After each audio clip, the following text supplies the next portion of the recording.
You are now listening to the Inner Circle Podcast Network. Never die. Never die. Never die. Never die. Never die. Never die. Never die. Never die. Never die.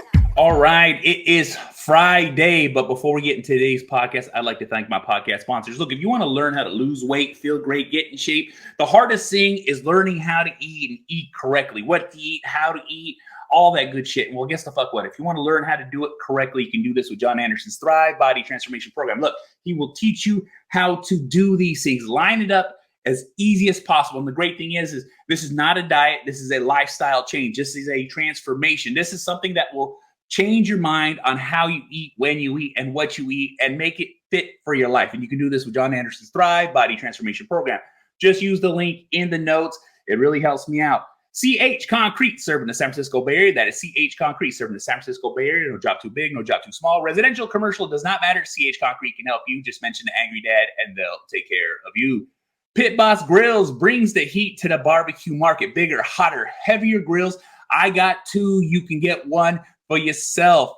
Jags is a fully stocked preferred destination spot for every gearhead, professional racer, weekend warrior, restoration nut who wants to take their vehicles to the next level. 511 Tactical, purpose-built clothing, footwear, bags, tactical gear for life's most demanding missions. Look, it is Sundays. Get your lawn lean, mean, and looking green at Sundays.com. Hemp Bombs, premium hemp CBD products, high-potency CBD. Feel great, relax now at hempbombs.com. And as always, Official is a hip-hop-inspired street brand. Shirts, hats, hoodies, bracelets. Get hooked the fuck up at official.com. Use code AngryDad at checkout and get 25% off your first order. That's 25% off your first order at official.com. Use code AngryDad. All right, let's get right into today's show. I got a guest. It's Charlie. I don't know why I said Charles. Charles sounds a little bit more official, but it's Charles Cates. And me tell you right now, this guy reached out to me. He wanted to do my show, and I looked into him. You know, he's got a podcast with his wife. They do health and fitness, exercise. It's the Exercise is Health podcast.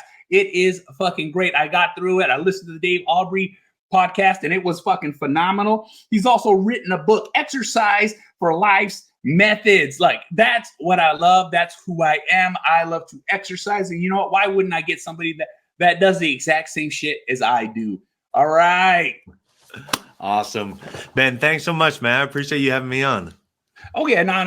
Like I said, when you reached out, I was like, no. I always look into everybody. I always like getting guests. And I like people who are on the same mindset level as how I am. Because, like, I know what it is to be fat. Because, like I said, I don't know how far deep you dug into my podcast or how far into, like, stuff that I used to be 350-pound man, look like absolute dog shit, fucking work 12 hours a day, made every excuse in the book.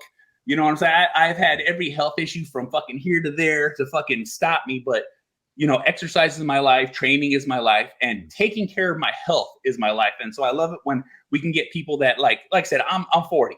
And so I want to talk to people that understand what it takes to do this and show people what it takes to do this. Because guess what? It all starts with that first step. Yeah, absolutely. It really does. Just getting started and then being consistent with it. So kudos to you for the transformation you made, because that's a huge thing to be able to do in your life for any period of time, but then to stick with it. That's awesome. So congratulations on that. Thank you. Yeah, man. All right. Well, tell us a little bit about your podcast and where people can find it. Because like I said, I jumped in, I heard like you guys got a nice little 25-minute, 30-minute mark, but when you have them guests, it goes on.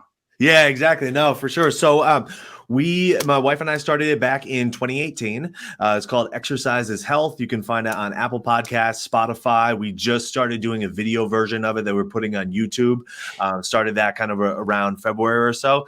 And we have a lot of fun with it. You know, the main thing that we try to help people do is exercise in a way that they're not going to feel lousy after. because I think there's this idea and this stigma, especially, well, for all people, but my specialty is working with men. This idea that exercise is supposed to leave you feeling lousy. Like, oh, I should be sore after for a day or 2 days or however long. And I lived in that world as well. Like you said, hey, you went through this transformation as far as losing weight. I went through a similar transformation as far as my body being broken. Just like not being able to get up out of bed because things were hurting so bad. And then realizing that how I was exercising was actually causing all of my issues. And so anyway, so my wife and I help people with our podcast through that. And then, like you said, wrote a book, The Exercise for Life Method, came out this summer of 2021. And then from there, we've progressed a lot as far as, like courses and programs and everything like that.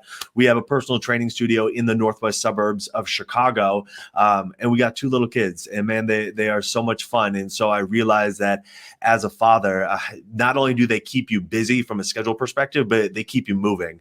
And you got to have your strength. You have to have your stamina to be able to really be there in the ways that I feel like most guys want to be there for their kids. And so that's the message I'm trying to help guys with now. Yeah, no, it's a good message because, like I said, a lot of times, we're like, I'm from an older generation. I'm not, really sure how old you are, but like at my age, 35. Oh yeah, so yeah, you're just 5 years younger than me, Mm-hmm. And but we grew up in a generation where it's like men heavy, work, take care of shit, go home, and I've done that. I used to actually work.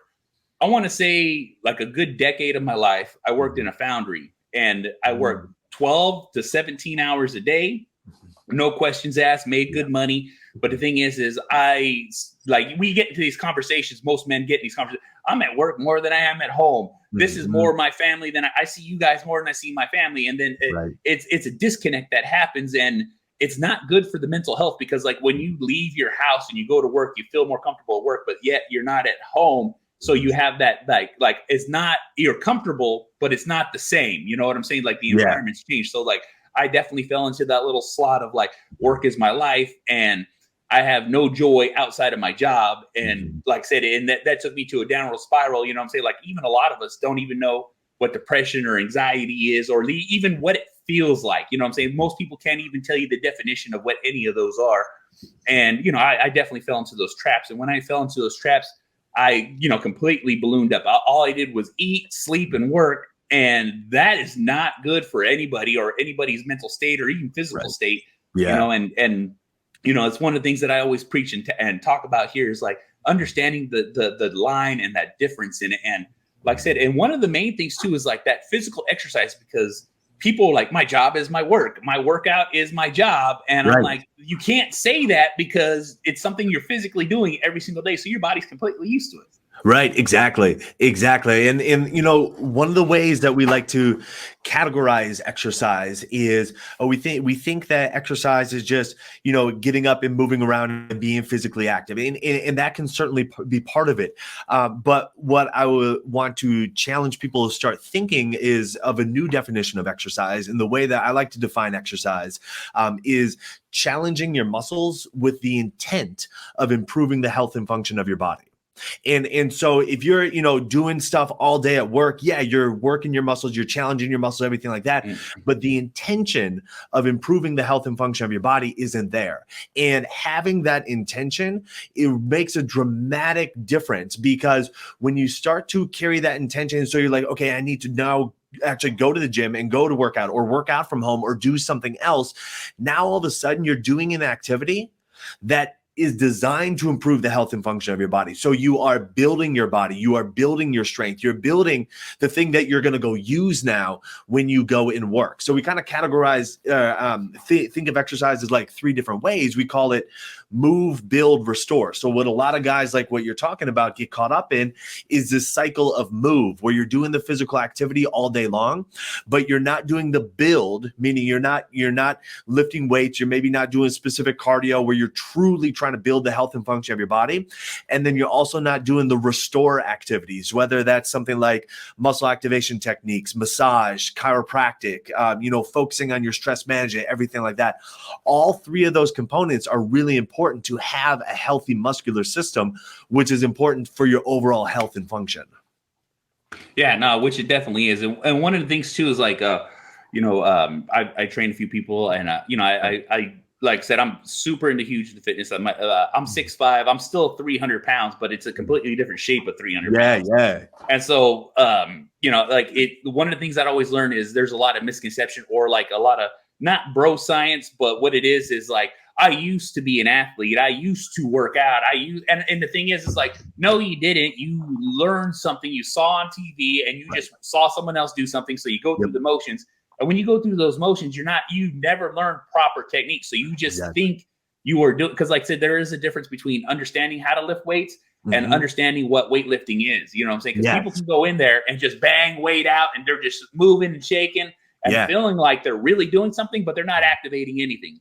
Right. Exactly. I mean, most guys, their introduction to like working out hard is essentially high school athletics. Most guys aren't really working out hard in middle school, and then they get into high school and they're like, okay, now my body is ready to start training a little bit harder. So that kind of comes with the territory. And the farther you progress through high school athletics, freshman level, sophomore, JV, varsity, the more intense the training gets. And then if you go into college athletics, but most guys don't go into college athletics. Most guys stop at high school athletics. And then that is their essentially baseline knowledge of how to go exercise is like a high school athlete. Yeah. And when you're in your late teens and your early 20s, you can get away with that. All right. I got away with that for years. But when you get into your 30s, your mid 30s, your late 30s, your 40s, your 50s, and especially if you've taken 5 years, 10 years or more off from exercise, you have a completely different system.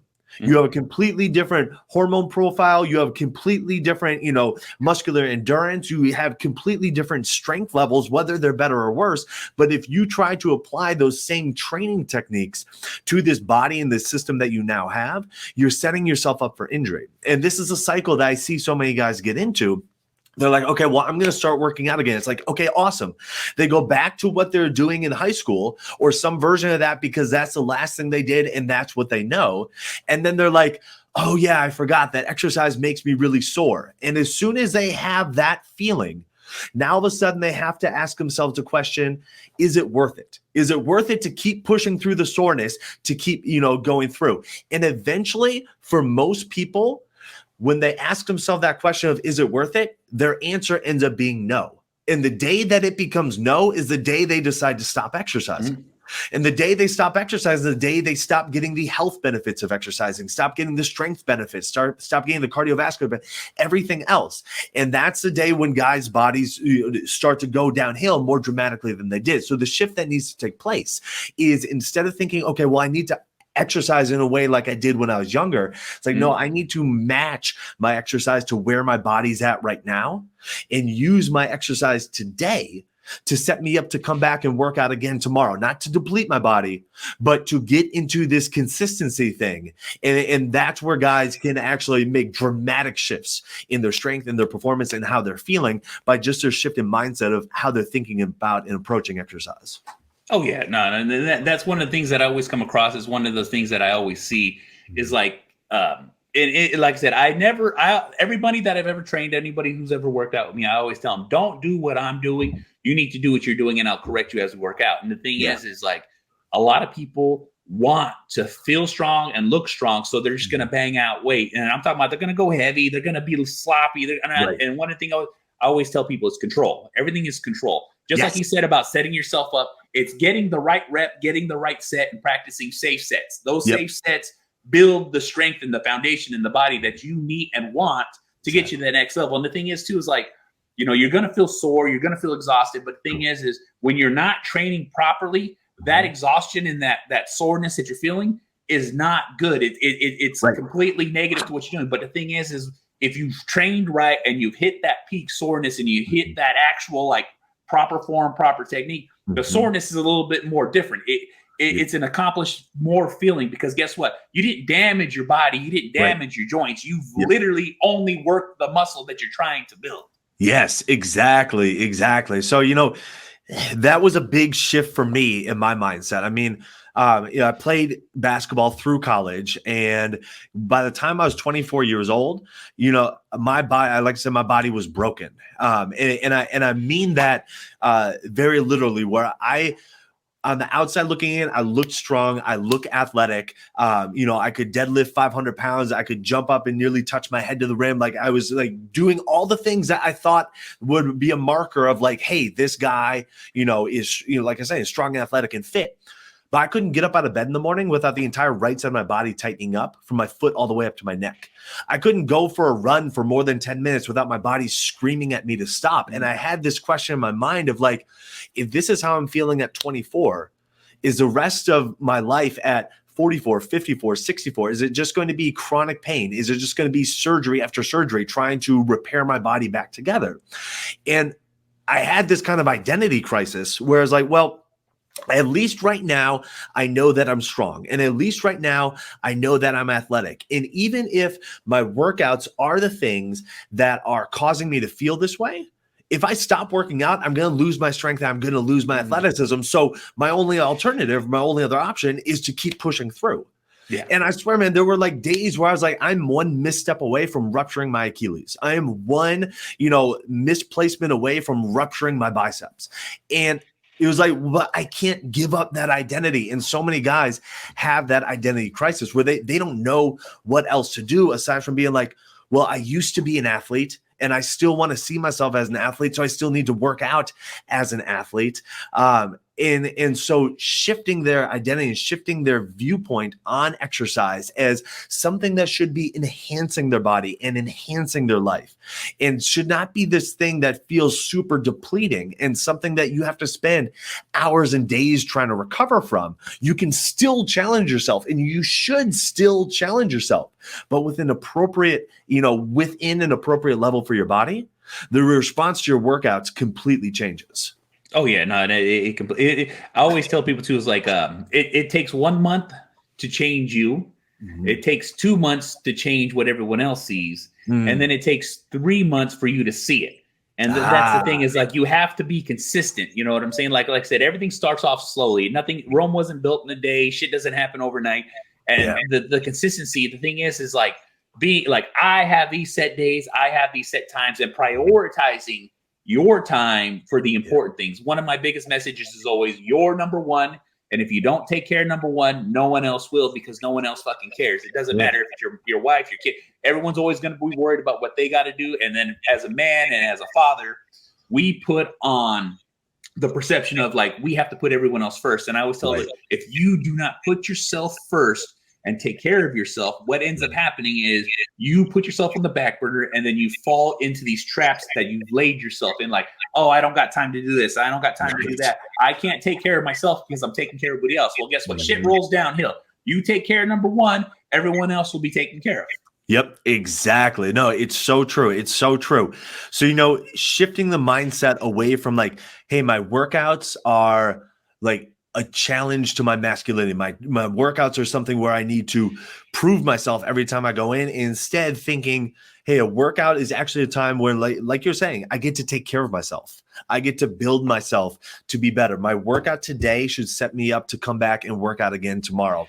And really, I think a big shift with this, at least for me, was understanding that all of the benefits that we get from exercise are derivative or can be derived from muscle contraction. It all comes back to muscle contraction. See, so often with the mainstream fitness industry, we think that our exercise is about the music or keeping up with the class or doing our PRs or the energy or what's going to look good on Instagram or whatever. And none of that actually matters, okay? The mainstream fitness industry is set up to ultimately distract you from the thing that you're doing, to entertain you, and keep you entertained.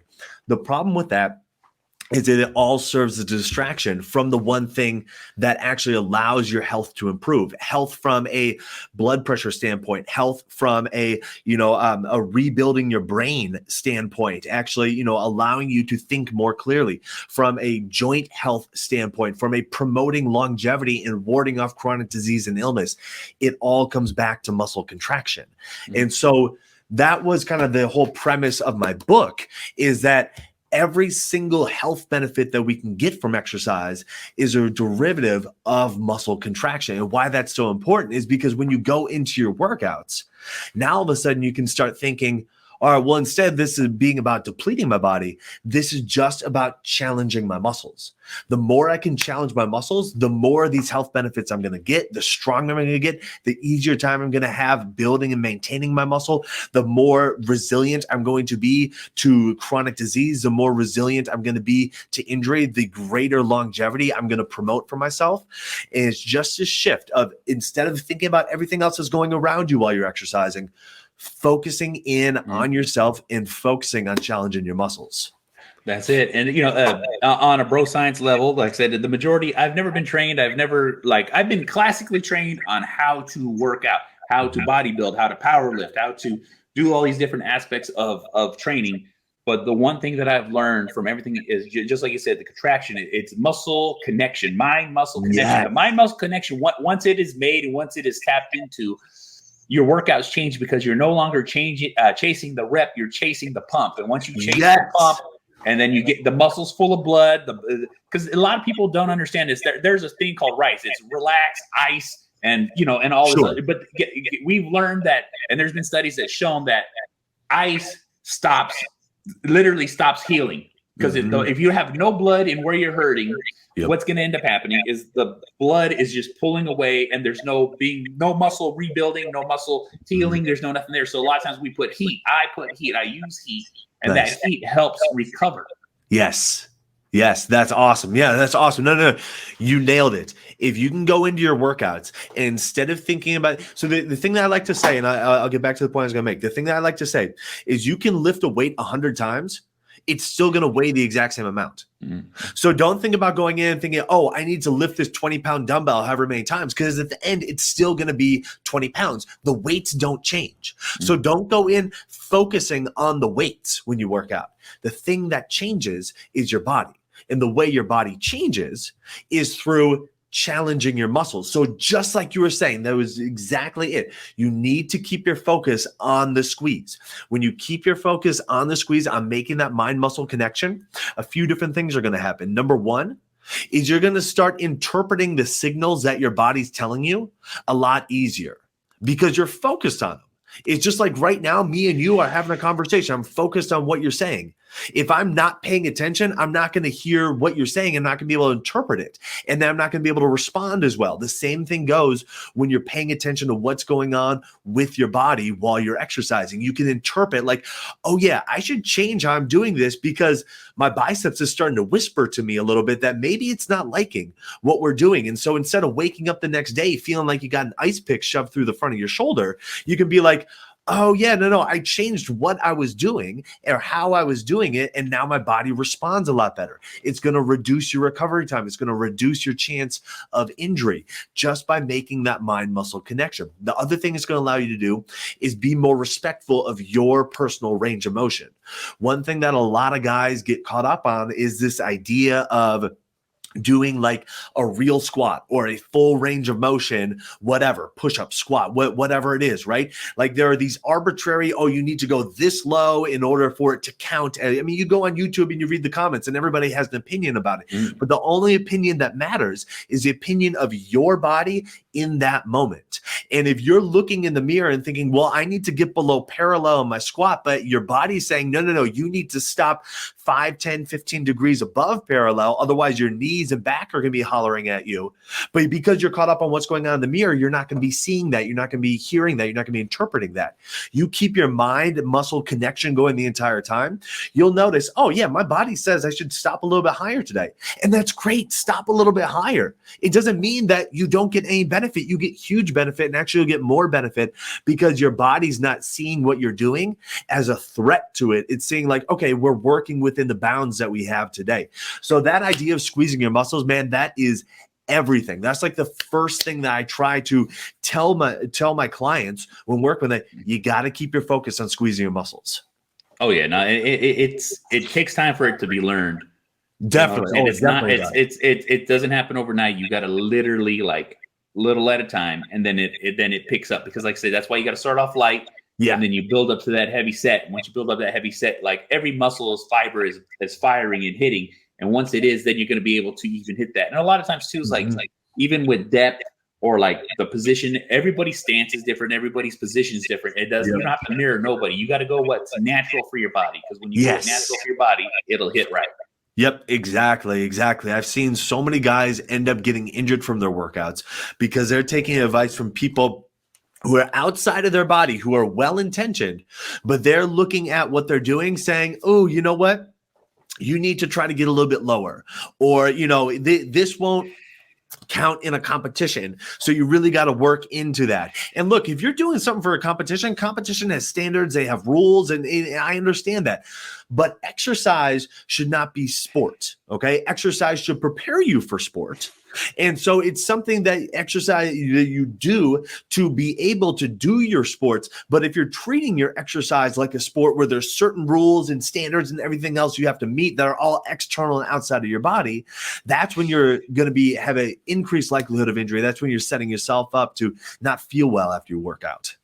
No, and that's the thing is you got to train for what you want to do. You have to train for what you're doing because, like, a lot of times people are like, I want to be like this basketball player. I want to be like this football player. I want to be like this. And the thing is that is not who you are, and that's not what you're training. So you need to set the expectation for what you need to be and what you want, and understand that that's the reality. Mm-hmm. Yeah, big time. And so, yeah, just understand like what's the goal that I have from doing the exercises that I'm doing? Am I doing it just to use up the next 30 minutes of my life, or am I doing it so when I go home I can feel more connected with my family? I can feel like I can be present with her. I can manage my stress better throughout the day. And so or am I doing it because I want to perform in a sport, whether that is whether that's something like CrossFit or like an endurance event, or even something like pickleball. Like the number of people that are like, oh,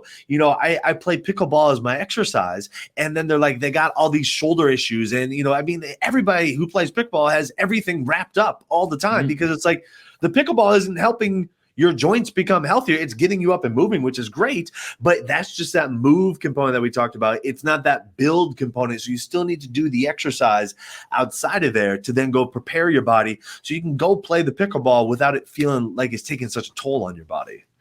That's it. And that's the one thing too, is like I'm very about rest and recovery because recovery is so important when you're moving weight and when you're doing things and allowing yourself to actually recover. And then too, you have to practice recovery. A lot of people don't understand what that means, but typically you got to really understand. Absolutely. I mean, so I spent the 2019 football season working with the Buffalo Bills, and I'd work with them. One day a week, I'd be in their facility, and it was on their kind of like recovery day. So, the NFL, they have their games on, one day. And then usually a lot of times they'll come in, they'll do film and stuff the next day. And then like they have their off day or whatever. What so many people don't understand about the people that we see playing on TV that are going all out when we watch them playing on TV is how much time they spend during their quote unquote off days recovering and getting their body ready and just preparing to go and do that really intense activity that we think, I should go play pickup basketball for 2 hours, and it's like the guys that are doing that on TV, nobody plays. I mean, if they play 48 minutes, that's an insane amount in a night. And now you're telling me you're going to go play for 2 hours and you're not going to do any kind of recovery stuff or any kind of prep stuff. These guys are doing this stuff all the time. And guess what? They're in the prime of their life.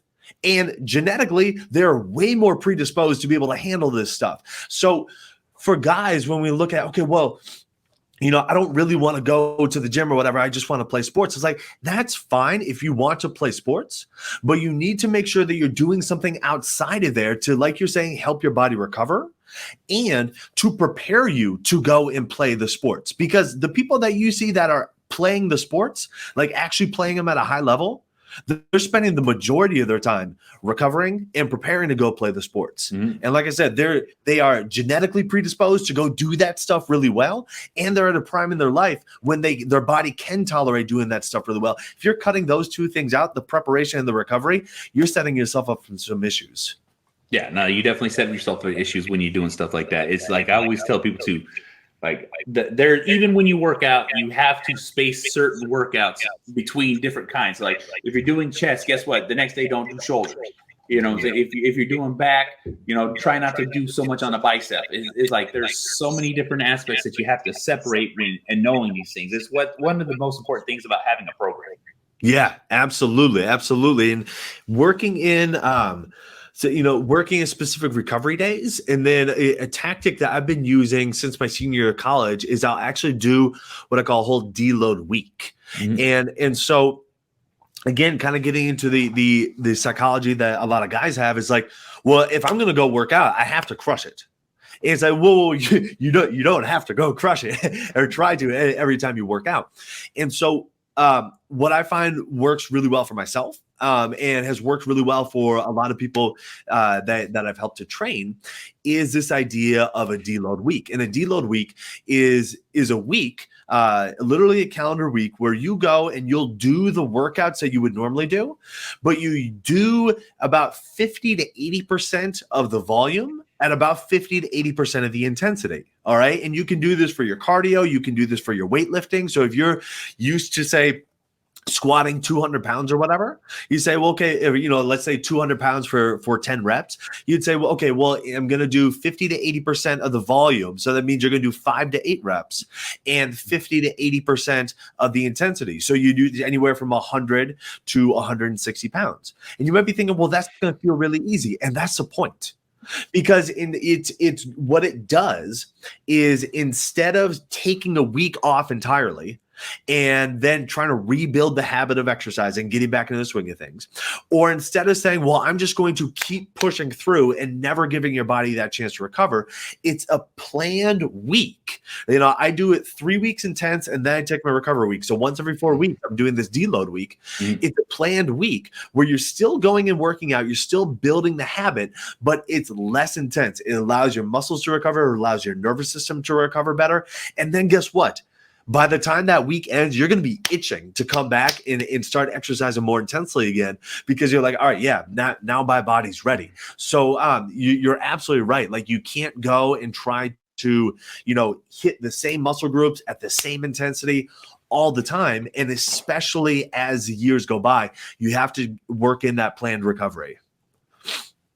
Oh yeah, no, it definitely goes like that. You got to get that recovery in, because I'll tell you right now, it's just so important. Like I said, just like you said, I do a deload week every 3 weeks. I take a week, and two, it's never the same week of the month. It's always like, how am I feeling? Am I exhausted, or am I just not at my full throttle to go? So, depending on what day or what's happening, I'm like, okay, I need to back off.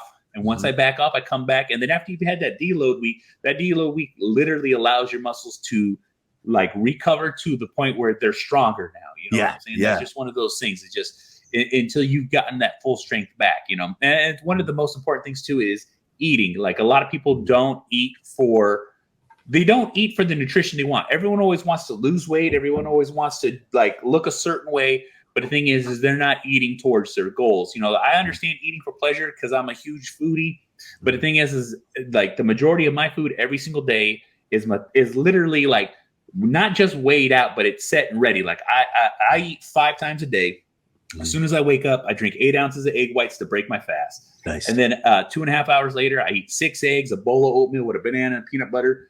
2.5 hours after that, I'm eating 5 ounces of ground beef with some cottage cheese, bone broth, and rice with a little bit of cashews on top. And then, like even my 5th meal is usually a double cheeseburger with bacon. So I'll have the nice size burger, just a bun, special sauce, pickles, 2 pieces of bacon, 2 burger patties, and that's my literally like my last meal. And then I don't count because I drink another 8 ounces of egg whites before I go to sleep.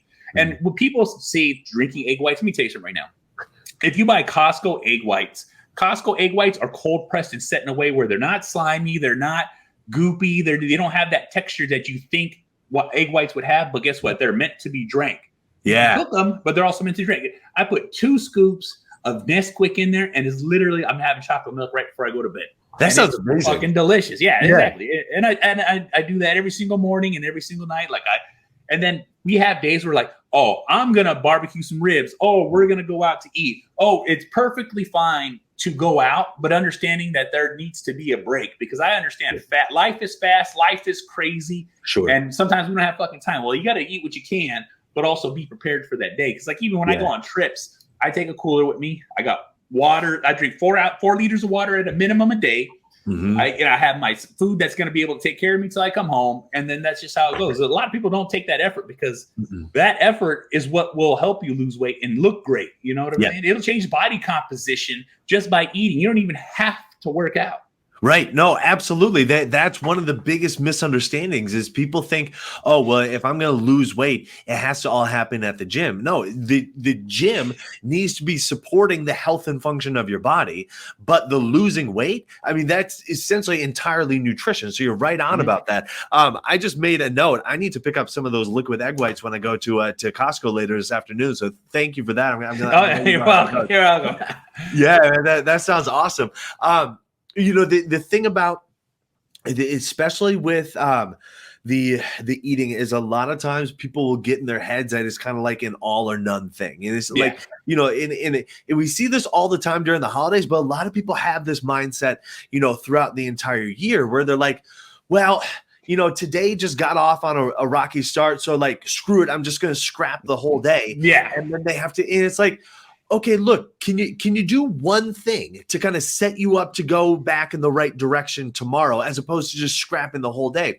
What's interesting is when you're exercising consistently, all right, you'll be developing areas of your brain that will actually help you to not only make better decisions, but be willing to do things that are more challenging and allow you to do those things more consistently. So from an eating perspective, if you're looking at your food right now, you're like, I do not have the discipline to meal prep and to plan ahead and, you know, to eat well, like all the time.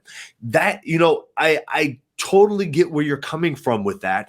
By starting to exercise, you can actually start to change your brain in the ways that you may start to see that as a little bit easier. It may start to become more of an appealing option.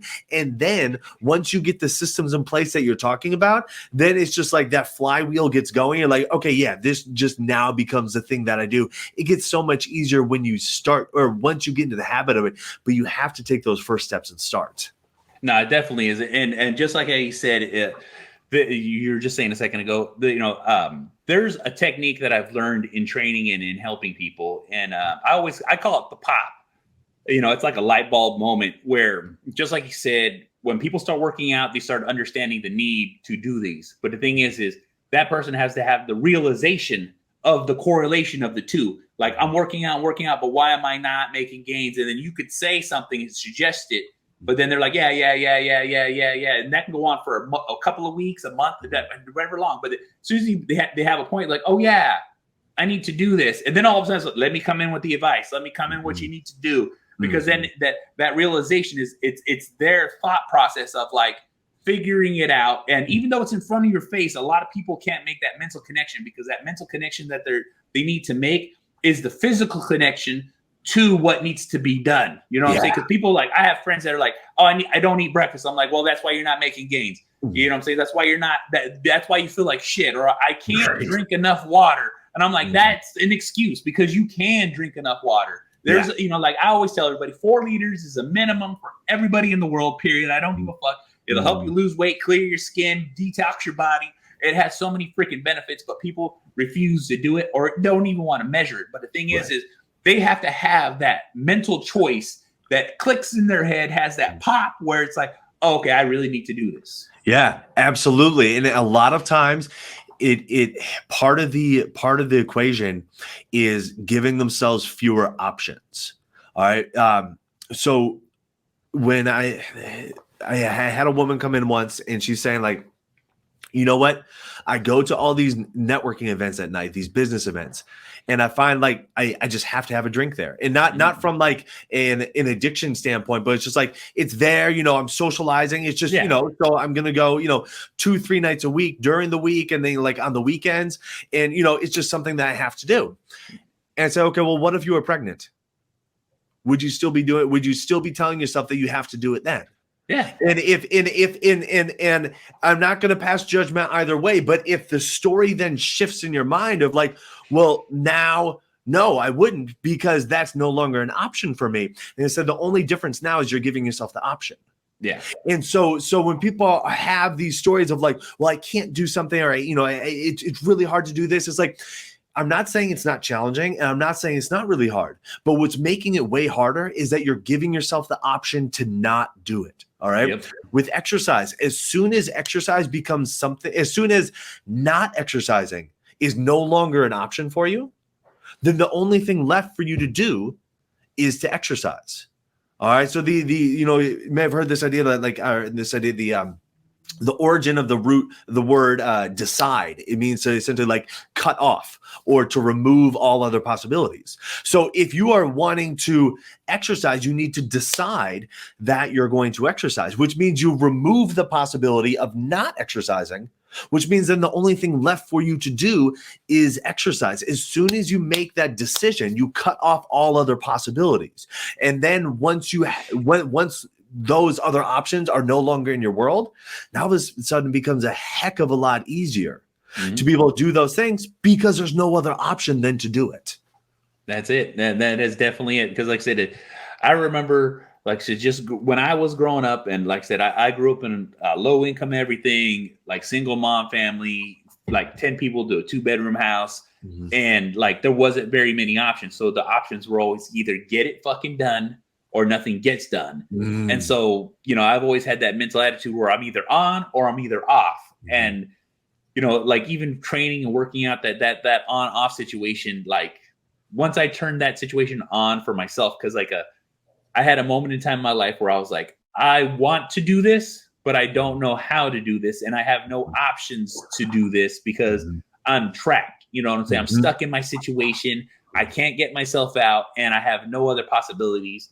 And then one day my mom had this conversation, why don't you just do it? And I like it gave me that decision in my life where it's like, that's right. Why don't I just do it? Fuck it. You know what I'm saying? And then I dived head in, and that started my whole fitness journey. Cause like I started working out, started training. I was a big, I've always been a big guy. So like training and lifting weight ain't never been shit. Like I've been above average for my whole freaking life. Yeah. And then I got a little bit of like professional training in, and I learned what it actually means to train, and it completely humbled me. And I'm like, I like this, and this is what I'm doing, and that's what kicked me off. But the thing is, just like you said, I had to make that physical decision of like, there's no other choice right now. This is it. Yeah. Yeah, absolutely. It's a big thing. It's a big thing, especially when people's stories are tied to the idea of what they're trying to not allow to be an option anymore, or the things that they are trying to cut out. If part of your identity is somebody that goes out to eat multiple times a week, and you're trying to make the decision to lose weight, and you see some conflict with that, then it can get really tough to be like, okay, well, I need to decide that I'm going to cut off the eating out. And so the only option then is to prepare my food. And so that can be really challenging for a lot of people to kind of bridge that or whatever. But once you get to that other side, once you make that decision, it gets so much easier, because then your only option is to go forward with the thing that you should go forward with. And convenience is the killer. That's the problem. Is like convenience stops so many people, because people say, I don't want to cook. I don't want to do this. This is what makes it this is the easier route. And nothing in life is easy. Everything has to be difficult. So like when you have to learn something, usually you got to learn it the hard way, and you learn it the hard way, you never do it again. But when it comes to cooking and preparing and taking care of food for ourselves, or even our loved ones, kids, wife, whatever, like everyone always goes the easiest route because everyone's always exhausted. But just like prioritizing yourself, prioritizing your workout, it's making sure that you prioritize that. I need to eat clean, whole food. You know what I'm saying? There's a difference between processed. There's a difference between, going out to a restaurant, going out to, you know what I'm saying? Because everything's prepared, everything is touched. But when you start eating whole food, and when I mean whole food, that's rice, eggs, beef, chicken, pork, and vegetables. You know what I'm saying? That's the meaning of whole foods, because people think whole foods are thinking health food. It's like, no, You could buy the cheaper meat, you could buy the cheaper vegetables, you could buy the cheaper potatoes. It doesn't matter because it's still whole food. It's still more nutrition than processed bullshit. Yep, absolutely. And it's going to be an easier shift if at one point or at some point they want to make a shift to, like all organic or grass fed or whatever. It's like, well, you're already in the habit of buying this stuff. Now it's just one shift as far as maybe like the level up, as opposed to going from, Cheetos to grass fed beef. Like that's a big shift. But if you go from, just starting to get, regular beef and then, or, grain fed beef, and then at some point you shift to grass fed beef, that's an easier shift for people to make. So I love that. I love that thought. Oh yeah, no. Like I said, the transition from whole foods to regular foods, it's really helped me out in a lot of my gains. But the thing is, too, is like, meal prep doesn't have to mean, and when I mean meal prep and health food, it's meant to taste good. You know what I'm saying? Cook to your taste. A little bit of ketchup, a little bit of honey mustard, a little bit of seasoning on top is more than enough. Like, I heavily season my food. I heavily salt my food. I heavily make sure my food tastes delicious, because if it doesn't, I don't want to eat it, and it's no longer appealing to me. And people cook prep meals like that. People cook their food like that, where it's like, I don't want to eat this, even though I just cooked it and I'm staring at it in my face and it's in my fridge in a container. And I'm like, if you would have made it the first time for it to taste good, guess what? You would have ate it. Exactly. Exactly. Yeah. And once you kind of get in the habit of the meal prep, it goes so much easier. Maybe that first week or two, you're kind of like, trying to feel everything out. But I tell you what, I've been making like all of my lunches on Sundays for a few years now. It takes me less than 30 minutes to do. And it's like my entire week now is just like grab a lunch and go. And it's all, it's the rice, it's the vegetables, and it's the meat, and it's just super simple now. No, it's super simple. Like I cook about 8 pounds of ground beef for the week for myself. Nice. We take literally a crock pot, throw some top, like I'm Mexican, so like we hook it up and we make shredded, freaking like delicious shredded Mexican chicken. Nice. And we have chicken, ground beef, and then I make hamburger patties, because like I said, and that's just 3 different meats for the week, and they're just in a Ziploc bag. We scoop them out, put them on a plate with some rice, potatoes, or whatever carbohydrate we're gonna have with our vegetables, and then guess what? It's freaking delicious, and it literally takes less than a day. And a lot of times too, is like cooking ground beef, just loose ground beef, a little bit of garlic powder, salt, pepper. Guess what? You can throw it. One of my favorite things to do as a pre-workout meal is I'll make macaroni and cheese. Okay. And then I'll throw ground beef on top, stir it together, and guess what? I've just got the carbohydrates from the noodles. I got a little bit of nice cheese, and I got some ground beef, and I got everything in one freaking bowl. That sounds amazing. It is amazing, but that's what I'm saying. I get to eat that 2.5 hours before I train, and it was delicious, and it takes care and satisfies the need. You know what I'm saying? One of my favorite meals is rice, ground beef, cashews, bone broth, and I throw in a little bit of cottage cheese. I mix it up with a little bit of hot sauce, and god fucking damn, literally carbohydrates, probiotics. You know what I'm saying? The protein, and you got the texture from the cashews. It's just like, oh yeah. That's on point right there. That's awesome. Yeah. Just keeping it really simple, not, not over. You got to overdo it. Exactly. But like you're saying, throwing in a little bit of flavoring, and just something that you can, it can get overwhelming if you try to make each meal individually, like one, but like you're saying, throw it in the crock pot, make it in bulk. And then, it's not something that's going to last you a month, but it'll last for the week. And then you're cooking once per week, as opposed to, every single meal, every single day. Yeah. And, and for most people, eat 3 meals a day at a maximum. That's the majority of the average person. 2 meals is usually typical for the average American. But the thing is, like I said, if you can get 3 and get 3 in, but guess what? You're just cooking for lunch and dinner. You're not cooking for breakfast. Right. And then if you have your kids, guess what? You eat your breakfast, you eat your lunch, and you just cook dinner for the kids. So you're only really preparing 1 meal a day for everybody. You know what I'm saying? Otherwise, you know what I'm saying? Like it just takes it out. Like me and my wife, we're all my kids are older. They all can cook for themselves. No one wants to eat what the freak I cook. So, we literally make our meals and enjoy our meals. And she eats her style away. I eat my style away, and we don't conflict. You know what I'm saying? It just makes it that much easier. You know what I'm saying? Like, even my wife's on Yeah. a different meal schedule. Like her time is a little different. So I'm usually like, we always try to eat in between each other as we're going through the day, because what ends up happening is I don't get in her way in the kitchen. She doesn't get in my way in the kitchen. And Nice. then we can progress like that. You know what I'm Yeah, saying? yeah. I can appreciate that. I can, you got it all timed out. That's it. Oh yeah. And that's the thing too, is like, training is something that I had to learn that I wanted in my life. And I want people to learn that aspect too, because what it is it seems like a daunting task, and it seems like people like want to work out, but it's too much work. But the thing is it's enjoyable. It's fun. The sense of accomplishment that you get from it has to be learned. It is not just given the first freaking day. You have to practice it, because as you practice it and you get better at it, you get better at training, you get better at recovery, you get better at the mental aspect of everything in your life, because we're training and working out upgrades the rest of your life, because it gives you a focus point to focus in on the day to be able to adjust. Like doing this makes you as a priority. Doing this makes you feel better. Doing this is going to put you on another level that everyone else isn't on. And the thing is like when you start doing these things, you start feeling these things, it's like all of a sudden you went from I feel like shit, I feel like shit, I feel like shit, I feel better, I feel better, I feel better, I feel fucking amazing. And if I don't work out today, I am gonna lose this fucking feeling. Exactly. And I do not want that. So you know what I'm saying? It's a buildup. You know what I'm saying? It's all about being consistent. But once you get to that level, you're like, this is all I ever want to do for the rest of my life. I feel fucking amazing, and I have all the energy. And why didn't I do this before? But like I said, it's not in the beginning. Right.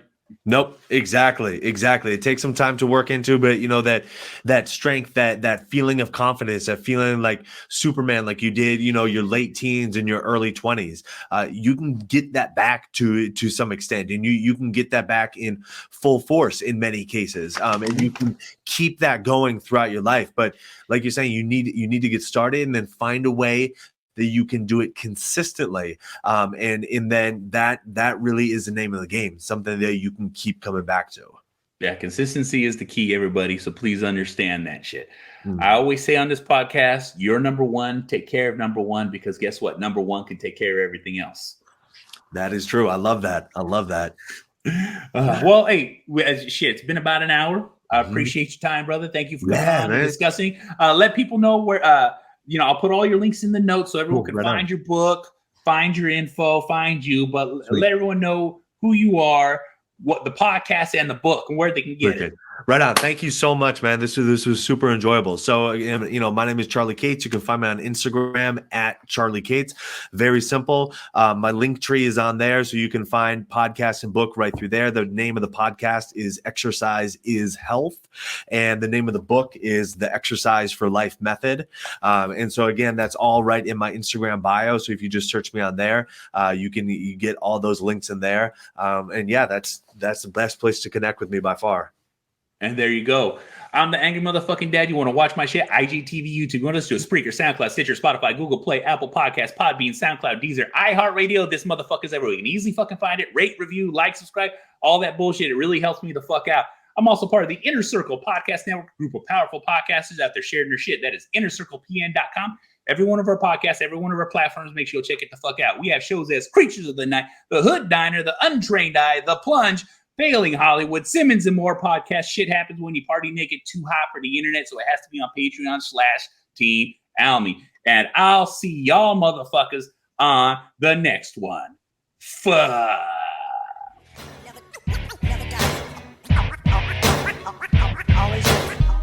Always living.